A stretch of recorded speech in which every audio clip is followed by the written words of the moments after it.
Miliarderi dhe pronari i aeroportit të Vlorës, Bejgjet Pacoli, përmes një statuse në rrjetet sociale, është përgjigjur akuzave të ekspertit të sigurisë Ilir Kulla, i cili mbrëmjen e djeshme tha se SPAK ka nisur një hetim për aeroportin në ndërtim prej 3 muajsh.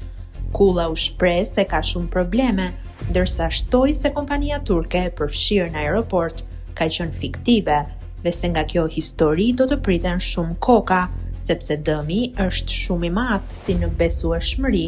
dhe në pjesën financiare.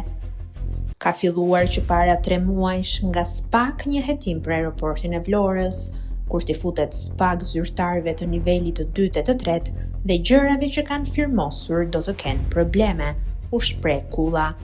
Me sa duket, këto deklaratat e tij e kanë nervozuar Pacolin, i cili thot Kullës se po përbus konakun ku është ulur, duke nënkuptuar që kanë patur një marrëdhënie të afërt më herët. Pacoli thekson në statusin e tij se ka ngrënë bukë në shtëpinë e tij dhe gjithmonë së bashku me vëllezërit e kanë trajtuar si njeri dinjitoz.